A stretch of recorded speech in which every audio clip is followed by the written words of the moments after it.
Merci à tous, merci de votre présence. L'objectif de la conférence de presse est de présenter la position du groupe de la droite républicaine sur les débats budgétaires qu'il y a en ce moment, sur les questions d'augmentation d'impôts, de baisse de la dépense publique et la question de la facture de 40 milliards d'euros que le gouvernement est en train de chercher.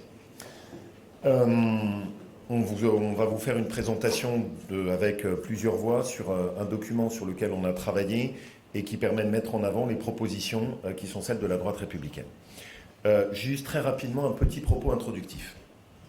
On est dans une situation de finances publiques qui est extrêmement préoccupante, sur lequel notre groupe, depuis de longs mois, a alerté. Souvenez-vous déjà, lors du pacte législatif, c'était la première obsession de notre groupe, le rétablissement de l'équilibre des finances publiques par la baisse de la dépense. Le gouvernement cherche en ce moment 40 milliards d'euros, et on a immédiatement vu refleurir le réflexe du gouvernement d'aller chercher des augmentations d'impôts dans un pays qui a déjà le record des prélèvements obligatoires. On peut habiller les mots et jouer avec les mots de la langue française avec plus ou moins de subtilité, sauf que la réalité fiscale, malheureusement, elle a la tête dure. Quand on parle de supprimer un abattement fiscal, ça s'appelle augmenter un impôt. Quand on parle en termes gentils, polis et euphémistes de dire qu'on réfléchit à une contribution, ça s'appelle réfléchir à créer une nouvelle taxe. Notre position à nous, elle est très claire. Nous sommes contre toute augmentation d'impôts.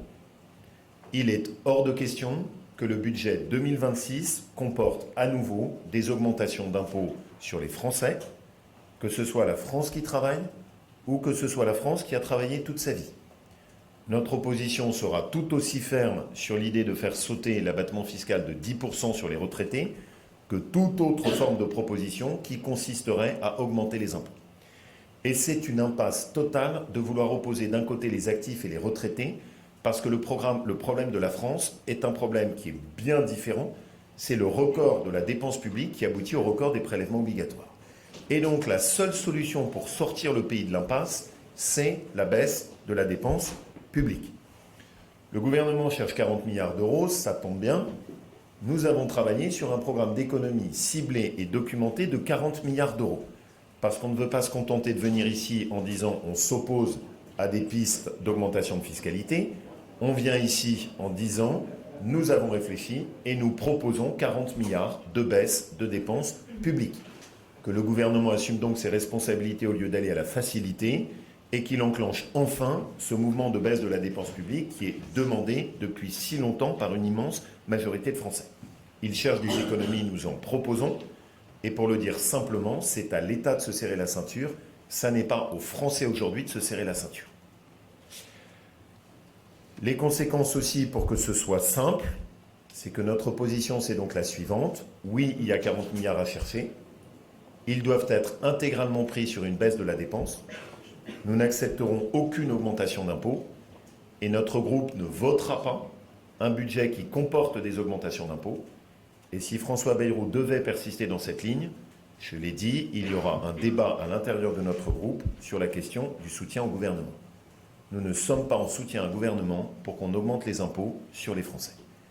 Et c'est précisément pour cela que dans l'esprit de responsabilité qui est le nôtre, on présente ce que sont ces pistes d'économie sur lesquelles on a travaillé et qui permettent de le faire dans 3 domaines. Le premier, c'est cette lutte contre la bureaucratie administrative qui aujourd'hui représente des dépenses considérables. Je vous rappelle que c'est notre groupe qui a mis ce sujet sur la table, et cela dès juillet, que nous constatons que ça progresse, mais très, très, très lentement, et beaucoup trop face à l'ampleur des économies qui peuvent être faites. Le deuxième, c'est le sujet de la différence entre l'assistanat et le travail, sur lequel vous connaissez nos convictions, et il y avait eu un engagement de François Bayrou d'ouvrir ce sujet lors de son discours de politique générale. Nous attendons toujours. Ça tarde trop, ça suffit maintenant. Il faut qu'il y ait des avancées sur cette question. Et le troisième sujet, c'est un meilleur contrôle de l'immigration, qui est aujourd'hui également une source de dépenses qui est importante. Là aussi, nous avons fait des propositions qui étaient fortes lors du pacte législatif, réitérées auprès du gouvernement de François Bayrou, et ce que nous souhaitons, c'est que ça avance enfin. Je vais laisser chacun des députés, parce qu'il y a eu un gigantesque travail collectif qui a été fait. Seulement un certain nombre prendront la parole, mais la réalité, c'est que chacun a travaillé dessus et a contribué. On a enclenché ce travail dès qu'on a vu commencer à fleurir ces propositions d'augmentation d'impôts. pour être prêt dès cette session pour que vous puissiez avoir la présentation des économies. Jean-Didier d'abord peut-être sur l'esprit global à travers lequel on a travaillé. Merci beaucoup. La première chose quand on veut réussir à baisser la dépense publique, c'est déjà de parvenir à arrêter de l'augmenter. C'est la raison pour laquelle nous proposons une année blanche sur tous les budgets hors régaliens pour permettre de respecter les lois de programmation, notamment sur la police, la justice, qui sont des lois importantes pour l'ordre dans notre pays. Mais rien qu'en faisant cela, rien qu'en remettant 2026 égale 2025, on économise 7,6 milliards d'euros. C'est-à-dire qu'on demande à tous les services hors régaliens d'absorber l'inflation qui est évaluée par la Banque de France à 1,6%. C'est quelque chose que chaque famille serait disposée à faire, que chaque collectivité sait faire lorsqu'il y a une situation de crise. Nous demandons la même chose à tous les services de l'État. Merci. On va passer à la présentation des trois axes. Le premier, c'est le sujet de la lutte contre la bureaucratie avec la présentation commune entre Anne-Laure et Yann qui ont porté le combat à travers la loi sur la simplification. Oui, effectivement, un sujet important dans la bonne gestion des deniers publics, mais qui, il faut le rappeler, émane de la force du travail des Français, puisque cette appellation d'argent public vient véritablement de la contribution apportée par chacun des Français, notamment par le biais des prélèvements, mais également des taxes. Et effectivement, dans le cadre à la fois du travail que nous avons fourni au sein du groupe, mais aussi dans le cadre de notre travail parlementaire, nous avons mis sur la table, dès le début de l'examen en commission spéciale du texte sur la simplification de la vie économique, un certain nombre de propositions pour rationaliser aujourd'hui les organes de gouvernance d'un certain nombre de politiques qui est menée au sein de l'État. On a une tendance très forte à la multiplication des agences, des opérateurs de l'État et la multiplication d'un certain nombre d'institutions, mais de comités également divers sur un bon nombre de sujets. Donc en commission spéciale, nous avons proposé plus de 150 amendements de suppression d'institutions qui étaient à la fois peu connues par les parlementaires, mais qui l'est plus globalement par les Français, parce qu'aujourd'hui, vous avez des institutions comme le Conseil national du bruit, le Conseil national de l'air, un certain nombre d'instances qui grèvent les finances de l'État, mais plus globalement qui sont source d'inflation normative et qui aujourd'hui sont source de complexité pour un certain nombre d'acteurs économiques, mais également pour les citoyens. Et donc, nous poursuivons cet engagement en séance publique. Force est de constater que si le gouvernement a proposé encore il y a quelques jours, ce week-end, d'arriver à une rationalisation de ces organes de l'État et des opérateurs, il y a eu au sein de la séance publique un certain nombre de réintroductions, de suppressions que nous avions obtenues en commission spéciale, appuyées par le gouvernement, souhaitées par le gouvernement. Et donc nous voulons véritablement arriver à cette rationalisation. Rien que pour exemple, au niveau du seul ministère de l'écologie, vous avez aujourd'hui une multiplication de ces instances, comme les agences de l'eau, l'agence de l'environnement, de la maîtrise de l'énergie, l'ADEME, l'OFB, les agences de sécurité sanitaire et d'alimentation, l'environnement du travail ou encore des centres d'études et d'expertise sur un certain nombre de risques. On voit bien là aussi qu'il y a une multiplication de ces organes qui font exactement les mêmes choses et qui pourraient se retrouver regroupés pour une meilleure efficacité, à la fois au niveau de la baisse des dépenses de fonctionnement, mais aussi au niveau de la lisibilité du fonctionnement de l'État qui est aujourd'hui fort décrié sur les territoires. Merci, je vais être très bref parce qu'Anne-Laure a parfaitement résumé la position qui est celle de notre groupe de la droite républicaine. Mais l'idée, c'est pas de dire que nous sommes opposés à toutes les politiques publiques qui sont d'ailleurs portées par ces organismes. On estime qu'un certain nombre de ces politiques publiques, par exemple, c'est un certain nombre de politiques publiques portées par l'ADEME sont intéressantes. Je dis bien un certain nombre. Elles pourraient être portées par quelqu'un d'autre. Elles pourraient être portées dans nos régions par les préfectures de région. Elles pourraient être portées par les conseils régionaux. Ce qui permettrait finalement de regrouper les compétences, de regrouper aussi les voies d'entrée, notamment pour les entreprises ou pour les particuliers. Et ce qui permettrait du coup de faire évidemment des économies d'échelle, puisque vous auriez moins d'agents qui gèrent ces politiques publiques. Et puis pour rebondir sur ce qu'a dit Anne-Laure, effectivement, nous on met ce sujet sur la table parce qu'on a aujourd'hui un changement d'état d'esprit à opérer. On a multiplié les opérateurs, multiplier les agences en considérant à chaque fois que tel opérateur, telle agence, à lui tout seul ne coûtait pas grand-chose. Le problème, c'est qu'aujourd'hui, vous avez plus de 1000 opérateurs, plus de 1000 agences qui opèrent. Et donc, tout ça, cumulé, ça coûte plus de 80 milliards d'euros. Et on a un dérapage du budget de chacun ou de chacune de ces agences. Et ça pose un vrai sujet de rationalisation de l'argent public, avec, on l'a vu dans l'hémicycle, un vrai conservatisme de la part d'une gauche qui ne veut absolument rien changer, mais aussi, il faut le dire, d'une partie, notamment du MoDem, qui s'est opposé à tous nos amendements de suppression, à l'ensemble de nos amendements de suppression. Un emblématique, la suppression des Césaires, qui avait été adopté en commission et qui a été réintroduit grâce à la gauche et grâce au MoDem, au prétexte que quand même il fallait un peu y réfléchir. Donc nous, on soutient ce qui a été dit hier par la ministre Mylène Montchalin, c'est-à-dire qu'il faut réduire d'un tiers les agences. On regrette juste que le gouvernement ne se soit pas saisi de ce sujet il y a 15 jours parce qu'il y avait l'opportunité de le faire dans l'hémicycle et c'était tout à fait possible. Et le gouvernement a chaque fois donné des avis défavorables à nos amendements de suppression. Merci Yann. Sur l'axe 2, Thibaut d'abord sur l'aide sociale unique. Oui. Le deuxième axe, et c'est un des ciments de notre groupe, c'est la revalorisation du travail. Si on avait le taux d'emploi de l'Allemagne, l'essentiel des déficits des comptes sociaux serait résorbé. On aurait 15 milliards de recettes sociales en plus, 5 milliards de prestations en moins, soit un delta de 20 milliards. Vous voyez, par rapport au déficit de 22 milliards, l'essentiel du chemin serait fait. Pour cela, il faut revaloriser le travail, mais surtout que le travail rémunère toujours davantage que le cumul des aides sociales non contributives. Or, aujourd'hui, on a un maquis d'aides. Il y en a une trentaine pour des coûts très importants. Et il y a bon nombre de situations où, quand on reprend un travail, on perd un certain nombre d'aides et finalement, on y perd. Et ce n'est pas acceptable. Aujourd'hui, il faut qu'il y ait plus de Français qui travaillent.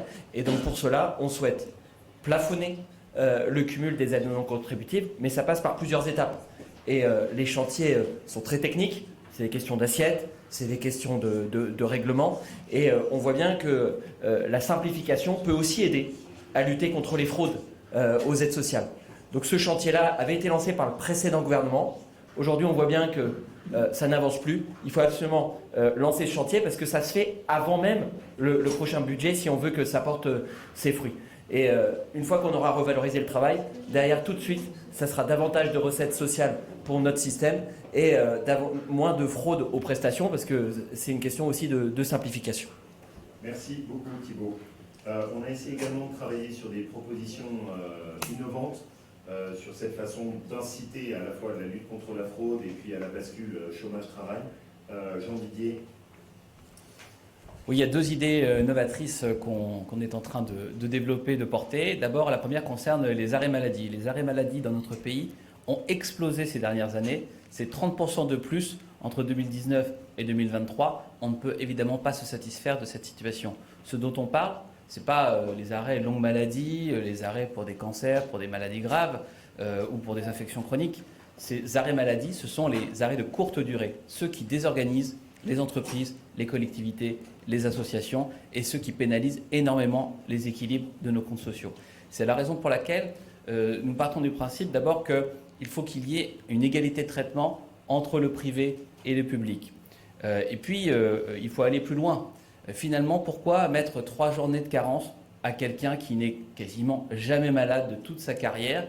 La première fois qu'il va avoir une mauvaise grippe ou une mauvaise gastro, il doit pouvoir avoir la plénitude de ses droits. En revanche, ceux qui abusent du système, ceux qui pour un oui, pour un non, sont systématiquement en arrêt maladie, ne doivent pas être traités de la même façon. C'est la raison pour laquelle nous proposons la journée de carence dynamique, pour que quelqu'un qui n'est quasiment jamais arrêté n'ait pas beaucoup de journées de carence, et quelqu'un qui est systématiquement arrêté contribue davantage à l'équilibre de nos comptes sociaux.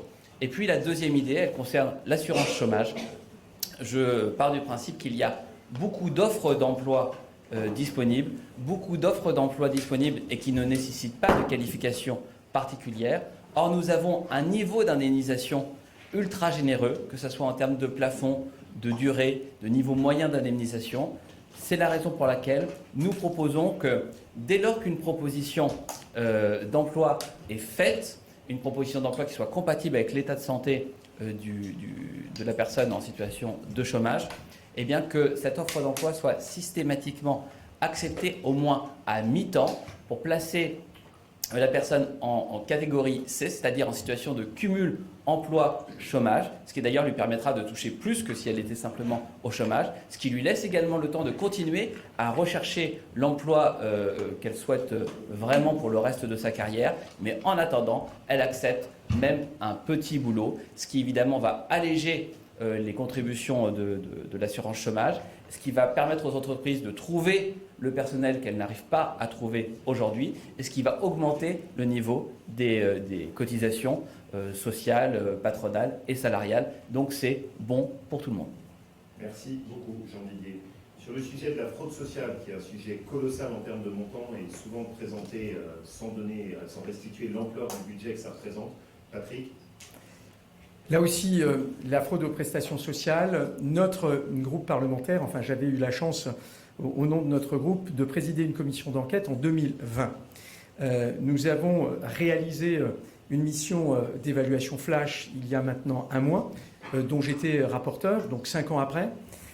Première remarque, sur les propositions de 2020, au moment où on se parle, les 3/4 ne sont toujours pas mises en œuvre. 3/4 des propositions de 2020. Ça, c'est déjà première remarque. Ensuite, deuxième remarque, il y a une étude de la Cour des comptes de l'année dernière qui montre qu'à minima, je dis bien à minima, l'estimation de ces fraudes est de 13 milliards d'euros par an. Au moment où on se parle toujours, on sait que ce qui est aujourd'hui recouvré sur ces 13 milliards est de l'ordre de 600 millions. Donc nous, ce que nous proposons, c'est évidemment d'avoir des mesures beaucoup plus actives et inciter les caisses, au lieu d'être à 5% simplement de recouvrement, de passer simplement à 15% d'ici un an. Et là aussi, on souhaiterait que l'État fasse son travail vis-à-vis des caisses et notamment l'outil dont disposent l'État et le gouvernement, ce sont les contrats d'objectifs et de moyens avec la CNAM, avec la Caisse nationale d'allocation vieillesse et la CNAF. Et là aussi, il y a un vrai travail qui est susceptible d'être fait, que nous estimons là aussi, à minima, pouvoir de recouvrer 2 milliards d'euros simplement sur le budget 2026 par rapport, je dirais, vous vous rendez compte, on est à moins de 5% de recouvrement sur ce qui est estimé. Et encore une fois, la Cour des comptes elle-même indique qu'il s'agit d'une estimation minimale. Donc là aussi, extrêmement documenté. Je vous renvoie évidemment à la commission d'enquête de 2020 et au bilan que nous avons effectué et présenté ici à l'Assemblée nationale, d'ailleurs de manière transpartisane, voici maintenant un mois. Merci beaucoup, Patrick. Donc on passe à l'axe 3, qui est le contrôle de dépenses qui sont liées à l'immigration et qui sont allées que en s'accroissant, avec d'abord la question du délai de résidence pour l'accès aux aides sociales. Thibault? Oui, là encore, c'est une mesure budgétaire, mais qui est aussi une question de justice sociale, que nos dispositifs qui reposent sur le financement du travail, avec les cotisations des Français, ne soient pas ouverts à des personnes qui n'ont jamais contribué. Et donc, c'est de pouvoir reprendre un dispositif qui d'ailleurs avait été voté au Parlement fin 2023, mais qui avait été censuré par le Conseil constitutionnel comme cavalier. C'est celui d'instaurer un délai de résidence minimal pour bénéficier des prestations sociales non contributives. Alors, le Conseil constitutionnel avait jugé que le délai de 5 ans était disproportionné. Nous proposons un délai de 3 ans. Il faut savoir qu'au Danemark, il faut avoir résidé régulièrement pendant 6 ans pour bénéficier pleinement des allocations familiales. Ça permettrait des économies estimées à 2,2 milliards d'euros. Et là aussi, c'est une question de justice sociale, qu'un étranger non ressortissant de l'UE puisse toucher des prestations sociales non contributives qu'à partir du moment où il a eu un délai de résidence minimal. Merci beaucoup, Thibault. Justine, sur la question de l'AME et du titre de séjour pour soins, on se rappelle que c'est notre groupe politique aussi qui a pointé l'existence de titres de séjour qui était souvent un peu camouflé dans les débats politiques, puisque l'essentiel était phagocyté par le débat sur l'AME, qu'on passait à côté de cette question du titre de séjour pour soins. À l'époque, nous avions travaillé dessus avec Véronique Louvagie pour le mettre en lumière. Justine? Bien, bonjour à tous. Vous avez pu remarquer qu'on est des députés ancrés dans nos territoires avec des circonscriptions géographiques et sociologiques qui peuvent être différents et pour autant on entend les mêmes choses quand on rentre en circonscription de la part des Français. C'est peut-être de se dire que pour bénéficier d'un système, il faut y avoir contribué. et notamment sur notre système d'aide sociale. Et je dois dire que j'en veux pas spécialement aux personnes qui viennent profiter de notre système, mais plutôt notre système tel qu'il est fait, qui du coup favorise l'accès à certaines personnes qui n'ont pas contribué à notre système social.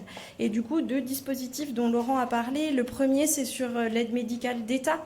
Quand j'en ai parlé à l'ancienne ministre de la Santé à l'époque, elle me disait que je ne faisais pas preuve d'humanité que de ne pas être capable de prendre en charge les étrangers qui arrivent de manière régulière ou irrégulière dans notre territoire pour se faire soigner. Je l'ai de suite arrêté en disant que l'humanité, c'est aussi de se dire que si notre système de santé allait très bien et que l'accès aux soins dans l'ensemble du territoire était permis et possible pour l'ensemble de nos concitoyens, oui, on pourrait peut-être se permettre d'accueillir des personnes supplémentaires pour les soigner, mais on a vu au travers des différentes discussions dans l'hémicycle et en commission que l'accès aux soins est une priorité pour les Français et qu'il n'est pas garanti pour tous sur notre territoire.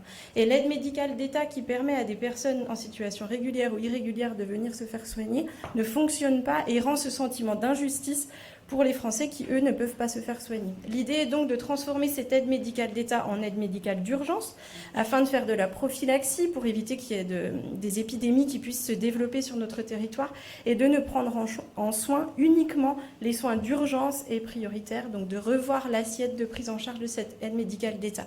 Le deuxième dispositif dont Laurent a parlé, c'est ce titre de séjour pour soins. Sachez qu'à l'heure actuelle, quelqu'un qui arrive d'un autre pays et qui souhaite se faire soigner parce que dans son pays, il n'a pas accès à ces soins-là, et même, je dirais, qu'il n'a pas accès à des soins de meilleure qualité que notre système français, fait qu'il peut être pris en charge et avoir un titre de séjour pour cela. En effet, on a la chance en France d'avoir un système de santé qui tient encore parce que les soignants et les soignantes font un travail formidable et je tiens vraiment à leur rendre hommage parce que s'ils n'étaient pas là, notre système de santé ne serait pas ce qu'il est. Et certes, on a un système de santé de qualité qui est des fois meilleur que dans d'autres pays, mais comme je vous l'ai dit, ça m'apparaît complètement injuste que tant qu'on n'arrive pas à soigner correctement sur l'ensemble du territoire national nos concitoyens, c'est important qu'on s'attaque à ce sujet-là. Et le cumul de ces 2 dispositifs, c'est également 2 milliards d'euros. Et je crois que si on redonnait du sens à l'engagement de notre système social, c'est-à-dire y contribuer pour pouvoir en bénéficier, on redonnerait également plus de sens à notre système. Merci beaucoup, Justine. Je me permets évidemment d'associer tous ceux qui ont aussi travaillé. Guillaume, qui a beaucoup travaillé sur les sujets de RSA. Josiane aussi, on répondra à vos questions si jamais vous le souhaitez sur les sujets éolien et énergie. Nicolas sur les questions de collectivité locale et Vincent également sur tout l'enchevêtrement du millefeuille avec les partages de compétences imbriquées entre État, région, collectivité locale qui sont aussi un de nos gros combats. Si je dois résumer les choses simplement, oui, le pays est dans une situation budgétaire qui est préoccupante, mais dans un pays qui a le record de la dépense publique et des prélèvements obligatoires, le seul chemin, c'est la baisse de la dépense publique. L'augmentation des impôts sur des Français qui déjà payent tant d'impôts et de charges est pour nous inacceptable. On assume nos responsabilités, on met sur la table 40 milliards d'économies, le gouvernement n'a qu'à s'en saisir, mais la contrepartie, c'est que notre discours est très simple, nous n'accepterons pas la suppression de l'abattement fiscal sur les retraités, nous n'accepterons pas un budget qui augmente les impôts et les charges sur la France qui travaille. L'État doit faire enfin cet effort de lutter contre le gaspillage de l'argent public. Et la très bonne nouvelle, c'est qu'il y a des pistes d'économie partout. Il faut juste faire preuve de volonté et il faut juste enfin passer des paroles aux actes, ce qui est un peu le problème en ce moment. Est-ce que d'éventuelles hausses d'impôts remettraient en question votre participation au gouvernement? Alors je l'ai dit, je crois que vous n'étiez pas encore arrivé.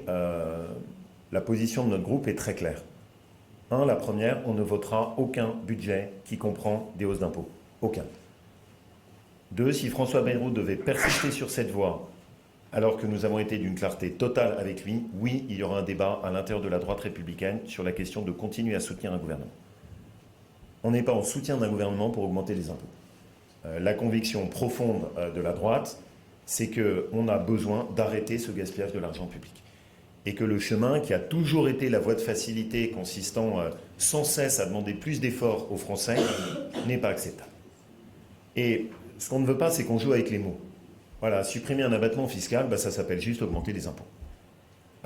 Nous dire gentiment qu'on va créer une contribution, ça s'appelle augmenter les impôts. Et donc, ne jouons pas avec les mots. On parle aujourd'hui d'un pays dans lequel aussi bien la France qui travaille que la France qui a travaillé toute sa vie est épuisée par le poids des charges et des impôts. Et donc, je suis je vais le dire, assez en colère de voir la créativité fiscale du gouvernement depuis quelques jours. Comme j'aimerais qu'ils aient la même créativité pour aller chercher des économies de dépenses publiques. Et je ne peux que constater que, alors que ça fait maintenant 8 mois qu'on a mis des pistes de propositions sur la table, on va être très simple, ils ne s'en sont saisis de façon opérationnelle d'aucune.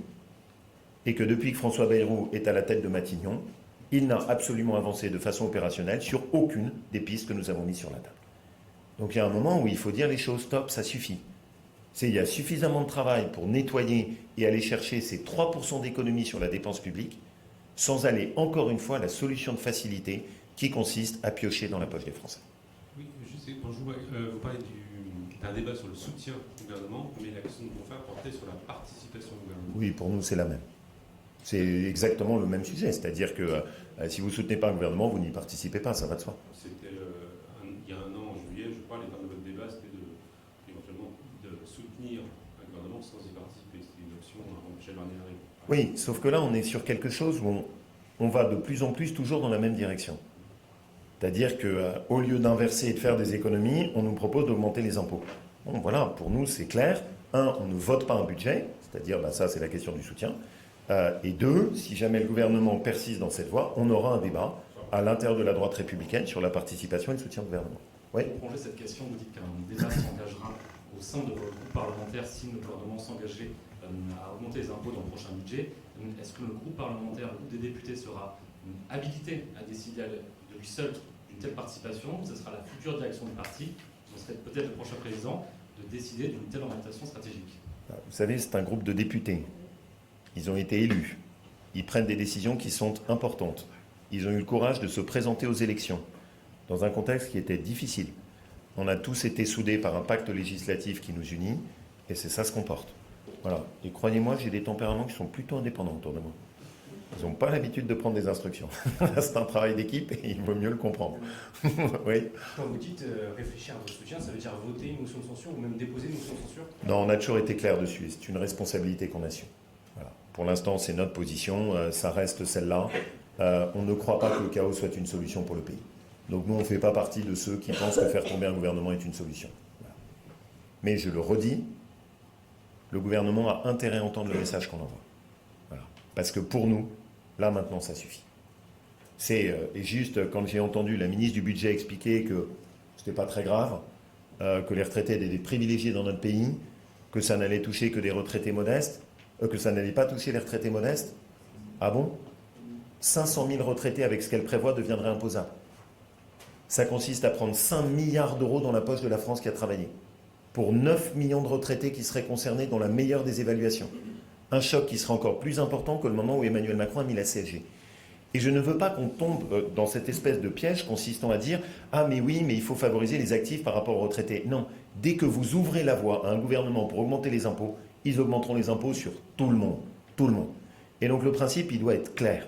Notre pays est en train de mourir du poids des impôts. Et donc il y a un seul chemin, c'est il y a d'augmentation d'impôts sur personne. Parce que sinon, vous siphonnez le dynamisme de l'économie, vous fragilisez le pouvoir d'achat, vous entraînez tout le pays vers le bas. Donc notre ligne, elle est très claire. On défend la France qui travaille, on défend la France qui a travaillé, on refuse cette opposition entre les retraités et les actifs. Les retraités de ce pays ne sont pas des privilégiés, ils ont payé des cotisations.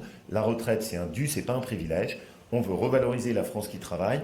C'est un mouvement global consistant à sortir notre pays de cette facilité politique dans laquelle il s'est enfermé, consistant à systématiquement aller chercher l'équilibre des comptes dans l'augmentation des impôts. Si ça marchait, ça se saurait. On a quand même cette performance qui doit tous nous faire réfléchir. Enfin, on est le pays qui a le record des prélèvements obligatoires et pour autant le pays est ruiné. Bon, ça doit nous faire réfléchir. Hein. Ça montre très clairement que la piste de l'augmentation des impôts n'a servi à rien. Tout simplement parce qu'au fur et à mesure, vous écœurez tout le monde. Donc nous, ce qu'on veut, c'est plutôt réencourager les Français à ce qu'on parte dans une dynamique où on crée de la richesse. Bonjour. Oui. Bonjour. Vous avez vu François Bayrou ce matin. Oui. Vous lui avez fixé vos lignes rouges. Quelles ont été les réponses du Premier ministre? Pas clair. Je ne sais pas si ça vous surprend. Moi non, mais c'était pas clair. Et il ne vous a pas rassuré? Non, parce que moi, ce que j'attendais de lui, c'est qu'il me dise il n'y aura aucune augmentation d'impôts. Ce que j'attendais de lui, c'est qu'il désavoue très clairement ses ministres en disant « Je vous annonce que l'abattement fiscal de 10% ne sera pas supprimé ». Ce que j'attendais de lui, c'est un engagement de « J'ai fixé une ligne à tout mon gouvernement pour que la restauration des crédits se fasse 100% sur des économies sur la dépense publique ». Je n'ai eu rien de ce discours. La seule chose que j'ai eue, c'est qu'on m'a dit que hier, en Conseil des ministres, il avait fait un rappel à la nécessité d'avoir une coordination de la parole gouvernementale. Ok, c'est pas la première fois que j'entends ça. Et que nous aurions une réponse d'ici le 14 juillet. Bon, bah voilà. Nous, vous avez notre réponse. Il y a 40 milliards à chercher. On les propose. Voilà. On les propose. Est-ce que selon vous, tous les sujets que vous avez mis sur la table sont réglables au PLF et PLFSS? Ou est-ce que vous demandez au gouvernement d'inscrire des choses d'ici Ah, pardon, j'avais pas compris. la rentrée pour aller dans le sens que vous souhaitez? Bah, d'abord, je me méfie beaucoup parce que souvenez-vous le discours qu'on a eu au début, quand on a proposé ces pistes d'économie. Le Premier ministre nous a expliqué « Ah, mais ça prend du temps de faire des pistes d'économie, donc on en parlera, laissez-nous le temps. » Bon, je constate que rien n'a avancé. Vous n'avez pas eu de suppression d'agences, vous n'avez pas eu de réorganisation de budget, vous n'avez pas eu de moratoire sur l'éolien, alors que c'est en train d'exploser dans tous les sens et qu'on voit que ça déstabilise notre réseau électrique. Vous n'avez pas eu l'ouverture, ne serait-ce que l'esquisse d'une réflexion sur séparer le bon grain et l'ivraie entre le social qu'on veut garder et l'assistanat qu'on veut enlever. Donc, il n'y a rien eu. Évidemment, et Thibault nous en parlait tout à l'heure, à nos yeux, le fait d'inscrire tout de suite une loi de rééquilibrage entre assistanat et travail serait déjà un pas qui permettrait d'enclencher la dynamique sans avoir à attendre les effets du PLF et du PLFSS. Donc oui, votre question, elle est plus que pertinente. On considère que sur toute une série de sujets, autre sujet, les dépenses liées à l'immigration. Enfin, je rappelle qu'on a un Premier ministre qui a parlé de submersion migratoire. Il n'a inscrit aucun texte sur ce sujet à l'ordre du jour de l'Assemblée nationale. Aucun. Et par contre, on nous parle de la proportionnelle. Ils ont une étonnante hiérarchie des priorités. Étonnante. Comme s'il n'y avait rien de plus urgent que de faire la proportionnelle dans notre pays. Dans un pays qui est ruiné, dans un pays où on a une telle explosion de l'insécurité et de l'immigration, dans un contexte géopolitique où les menaces internationales sont si importantes, la priorité donc de notre Premier ministre est la proportionnelle. Ça me laisse songeur. C'est bon pour tout le monde? Peut-être une dernière question. Oui, je vous en prie. Pour bien résumer, si je comprends bien, vos deux lignes rouges, c'est à la fois le budget et la proportionnelle actuellement avec le gouvernement. On est sur une conférence où moi je me concentre sur les enjeux fondamentaux. Les enjeux fondamentaux, c'est protéger les Français contre les augmentations d'impôts. Et c'est ce qu'on fait en proposant des pistes d'économie. Merci à tous. Merci beaucoup.